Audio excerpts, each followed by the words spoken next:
This may come as a surprise, but I don't know everything. So for the guides, especially on these least played heroes, I seek out high-level players. People with a ton of experience on a handful of heroes that they've been playing for years, who know all the little intricacies and quirks of their favorite character. And I've noticed a funny thing about the people who one-trick and their babies. The apple doesn't fall far from the tree. It's a testament to character design that, temperamentally, players seem to match their favorite hero, and how adopting that character's mindset can nudge you in the direction of success. After playing Kerrigan for a few weeks, I can confidently say I misjudged you. You're not a dick. You just play Kerrigan. Looking forward to the Alarak video. Playing this hero is a struggle for survival as it becomes apparent very quickly how weak Kerrigan is without her swarm and plot armor. If you really want to master the Queen of Blades, then you need to know exactly what to do, and when, and why, because any mistake, no matter how small, is severely punished. I'm confident she's one of the hardest heroes to learn, but the skills gained along the way can be a great benefit to any other hero you'd want to play, as their kits can be much more forgiving.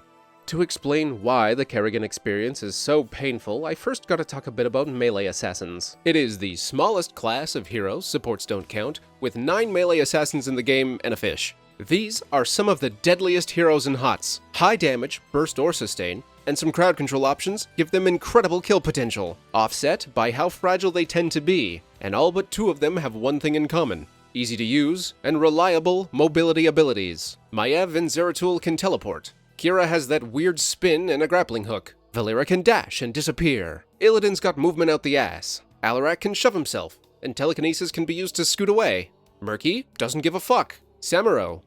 That just leaves Butcher and Kerrigan. You know how they escape danger? They don't.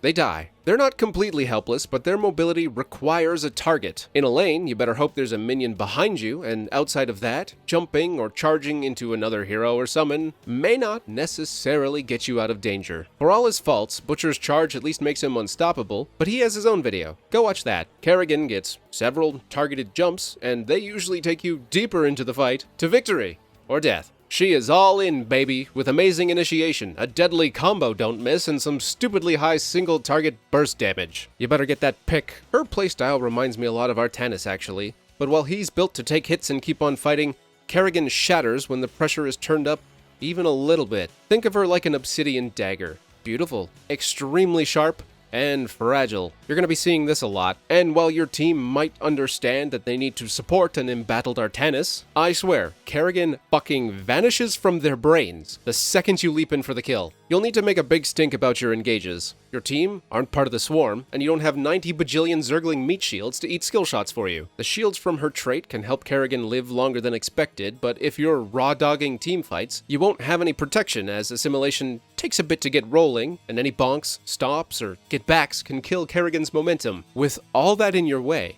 can you guess what you'll be doing for up to 80% of Kerrigan games? This is Kerrigan gameplay right here. It's not very dignified, it's not very efficient, but it must be done. Clear those waves, get those camps, farm XP, rotate, gank, rotate, repeat. Oh, and since you're not A-ramming with your doorknob teammates, you've traded this for this. I get it. I get it. Just like in StarCraft, Kerrigan needs to spend time chilling in safety, gathering her power, then heading to the fight for one powerful, decisive blow with your combo don't miss, and then go back to eating minions. And about that combo, how do you do it? That's easy. All you have to do is remember Kerrigan has to work for her kills. That's the order of the buttons. W-E-R-Q. Work. Preemptive stun. Pull. Stun. Q. Ravage is a 20 mana, 8 second cooldown, 2 charge gap closer that deals half a health chunk's worth of damage at level 1. It is extraordinarily hard to rein in your aggression with this skill, because it's so easy to use and satisfying to watch those hit points disappear. Plus, this skill's animation and Kerrigan's auto attacks really drive home that she's the Queen of Blades. Stab, stab, stab. While this skill is already super cheap, there's also a last hit mechanic baked into it, refunding the whole spell if whatever you've ravaged dies a second and a half after you've queued it. Time to start burning mana. Impaling Blades is an 80 mana, 12-second cooldown area stun that stuns enemies in an area after a 1.25-second delay. While it's perfectly fine to treat this like any other AoE spell, it's best used in combination with Primal Grasp, a 65 mana, 10-second cooldown displacement that pulls enemies towards Kerrigan, and 2.5 seconds after use, causes an explosion around her, dealing a surprising amount of damage. Pulling people into your stun is the single most important skill you need on Kerrigan. Not only does it help you secure kills, but it lets you start fights you otherwise wouldn't be able to. The only way to do it reliably is practice, practice, practice. And keep an eye on how people run away from Kerrigan. They zig and they zag, strafing around you, expecting your pull and stun. And a good thing to keep in mind while they're doing this dance is they're probably still in range of your not actually melee auto attacks. So just hit them, stutter step, and keep hitting them. Hit them until they have no choice but to actually run for their lives. As fast as possible, in a straight line. That's when the combo comes out. Ugh, let's get this one out of the way. Maelstrom costs 80 mana and has a 90-second cooldown. This price will get you a 7-second area damage aura around Kerrigan. Great. Anyways, Summon Ultralisk summons an Ultralisk that charges forward, damages, and stuns the first hero it hits. The charge has a healthy range, and with a 0.5-second cast time, it's fairly easy to hit. Useful for catching people off guard while they sidestep your stun. More importantly, it can be used to keep your combo going, holding people in place, ensuring you get maximum damage on whoever you have your claws in. The Ultralisk can be retargeted while alive and used to harass a squishy target or to shove a lane with cleaving auto attacks.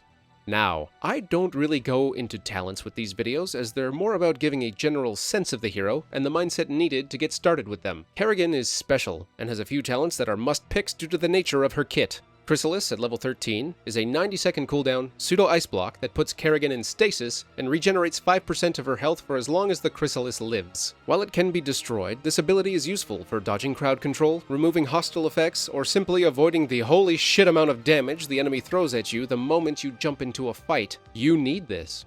The other talents at this tier are either too niche or actually useless, neither warranting a pick over the massive boost in survivability that Chrysalis offers. You also need this. At level 20, Psionic Shift is a 70-second cooldown teleport that can generate a ton of shields when used offensively, but more than likely will be used as an oopsie-daisies get-out-of-jail-free card because you've had it so hard for 20 levels and you just want to get out of a fight alive for once. These two talents are so important for Kerrigan. I suspect they would be baked into her kit, were she popular enough to get a rework. If you're new to this game and you want to play Kerrigan, know that you're setting yourself up for some pain. She's an incredibly aggressive, all-in, no retreat, you're already dead unless you win hero that needs to pick her battles carefully. You'll need to learn quickly when to cut your losses and run, or when your life is worth the trade. When in doubt, just soak and get camps and gank. The amount of damage Kerrigan can funnel into a single target should not be underestimated. And once you get the hang of her pull and stun combo, and the ease of which she can start a fight, we'll have you popping those squishies that were bullying you early in the match. Mastering Kerrigan is a long and bloody journey, especially compared to other heroes. But at the end of it, you do feel like you can take on a god.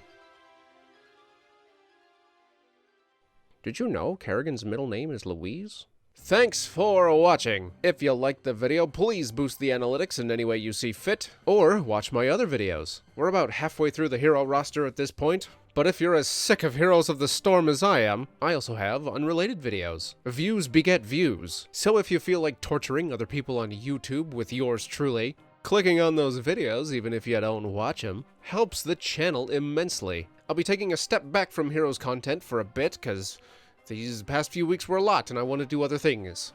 It's my channel. I'm allowed. Thanks again for your support. Bye.